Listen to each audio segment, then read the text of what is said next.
Welcome back to the Irish Bandit channel, or if you're new here, welcome to the channel. I, as always, am your host, the one, the only, the second Irish Bandit. Today we're continuing on with my top 10 favorite movies of all time. We're talking about my fourth favorite movie. It is another and the third and final movie in the top 10 based on a comic book slash graphic novel. And I was thinking about it, and it's kind of funny because looking at the top 10, there are no Marvel or MCU movies in my top 10 at all. It's not for lack of trying because I've loved everything, almost everything that's come out of the MCU. But we're not talking about that today. We're talking about just this fantastic action movie based on an Alan Moore graphic novel.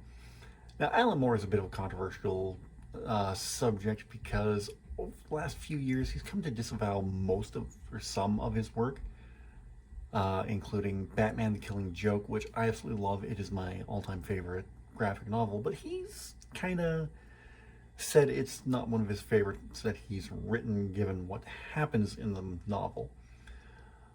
But I think this movie is fantastic. Now, I've never read the actual graphic novel it was based on. I've only seen the movie. Maybe I should go back and read it. Maybe my opinion will change. I don't know, but I love this movie. It is just, wow, breathtaking, fun, and really violent too, for that matter. It stars the great Hugo Weaving, and this t-shirt is kind of a hint on what it is. Coming in at number 4 is just the fantastic V for Vendetta. V for Vendetta was released in March of 2006 and was directed by James McTeigue with a screenplay by the Wachowskis. It based on the graphic novel V for Vendetta by Alan Moore and David Lloyd, and was produced by Joel Silver, Grant Hill, and the Wachowskis. It starred Natalie Portman, Hugo Weaving, Stephen Ray, Stephen Fry, and John Hurt. Just an amazing cast. Cinematography by Adrian Biddle, late great Adrian Biddle. What else? It was distributed through Warner Brothers Pictures, and production companies include Silver Pictures, Virtual Studios, Babelsberg, DC Vertigo Comics, and Anarchos Productions. I think that sounds like a portmanteau of Anarchy and Chaos at the same time. It was produced by Silver Pictures. Like we said, V for Vendetta was originally scheduled for release by Warner Brothers Pictures on 4th of November, a day before the 400th Guy Fawkes night, but it was delayed and instead opened in the United States in March 17th of 2006 to mostly positive reviews. It's in my top 10, so you know how I feel about it. Let's see. V for Vendetta has been seen by many political groups as an allegory of oppression by government. Anarchists have used it to promote their beliefs.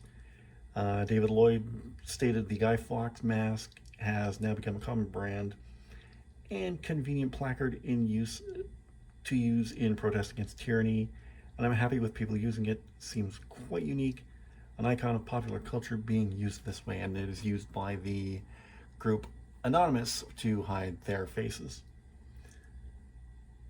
Let's see, we'll quickly go into the plot. Following global war, terrorism, pandemics, the world is in turmoil. The United States is fractured as a result of a second civil war, and an epidemic of the St. Mary's virus is ravaging continental Europe. Britain is ruled as a supremacist and neo-fascist one-party police state by the Norse Fire Party, held by all-powerful High Chancellor Adam Sutler, played by the late great William Hurt. No, John Hurt, sorry. Although William Hurt did just pass away, but that's another franchise. Political opponents, immigrants, Irish, Jews, Muslims, atheists, homosexuals, and other undesirables are imprisoned and executed. We're hitting a little too close to home now. On November 4th, a vigilante in a Guy Fawkes mask, V, rescues Evie Hammond, played by Hugo Weaving, and we'll get into what I loved about him when we're talking about the movie. And Evie Hammond, played by Natalie Portman, an employee of the state-run British television network BTN, kind of a play on the BBC. from members of the Fingerman Secret Police. After the stroke of midnight, they watch his demolition of the Old Bailey, accompanied by fireworks in the 1812 overture. There's just way too much to get in here for the plot, so I'm not going to go through everything.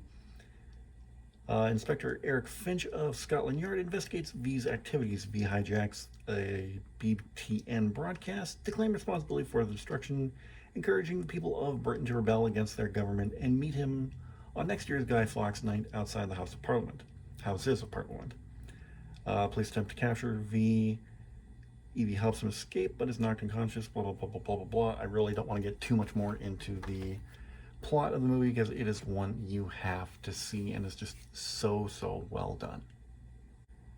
So there's a whole lot to love about this movie, from the cinematography, which was just fantastic, James McTeague's direction, the Wachowskis' writing, the acting of Hugo Weaving. Let's talk a little bit about that, because that man put so much emotion in this movie, and for the entire length of it, you do not see his face at all. Like, not once do you actually see Hugo Weaving's face. All you see of him is behind the V Guy Fawkes mask, and he puts in so much emotion. There's also great acting in this from Natalie Portman, who just does a fantastic job. I absolutely think she's an amazing actress in her own right, you know, making her debut in The Professional when she was just 12 years old, I think, and going on to be in, like, the Star Wars franchise, MCU with Thor, and she's going to be playing, returning as Jane in Thor Love and Thunder, I think it's called, the latest Thor movie. I think that's going to be awesome, honestly and truthfully, but we'll see when that comes out. Oh, the cinematography in this movie is fantastic as well. Just the look of everything. It has that, it's going to sound weird, but it has that British feel to it, and it jumps off the screen at you. Just everything about this movie is so well done, and especially the action sequences. Like, Hugo Weaving really busted his butt for this movie, and you can see that in all the movement, in the action, the way he handles himself through all the fight scenes. It's just so well done, and yeah, so much to love about this movie, and especially, like I said, the cinematography is just so well done. But was there anything about it that I didn't like? Now, there were a few things in this movie that left me scratching my head a little bit. They'd be more nitpicks than anything. Like, I felt it might have gone on a little too long. They could have cut a few minutes off, and it still would have been a fantastic movie from beginning to end. But 2 hours, 12 minutes, I think is a little long. But, I mean, there have been longer comic book movies that had come out in the previous years, so I'm not going to give it too much of that. Some things with the story just kind of made me scratch my head. But other than that, you know, nothing really more to complain about. It was so well done. I think, if anything, they could have taken more from the original story, because from what I understand, now again, I've never read the original V for Vendetta graphic novel. So from what I understood is that V in the graphic novel really didn't have a motive for doing what he did. He just did everything out of pure chaos and anarchy. Whereas V in the movie was more of a political prisoner who was taking revenge for everything that happened to him when he was in this prison of sorts with all the other undesirables, as they were called, where they were, you know, they're trying to make a pure Britain. Kind of sounds like a Nazi state to me, but what do I know? I'm just never mind. So they could have taken a little more from the original source material, but other than that, you know, I thought this was just a fun, fantastic movie with a hell of a message to it too, and wow, it was mind-blowing. It was really funny because when I was first seeing ads for this, I really had no intention of seeing it. Like, it doesn't look like my kind of thing. Then my girlfriend and I watched it, and my girlfriend at the time and I watched it, and we were absolutely blown away by it. It became a tradition for us to watch it on November 5th, Guy Fawkes Day. So while we were together, we're not going to get that right now, but yeah, it became a bit of a tradition for us, and it still is for me. Sometimes when I remember it, I'll still watch it on November 5th, because you have that whole remember the 5th of November, the gunpowder treason and plot. I know no reason why the gunpowder treason should ever be forgot.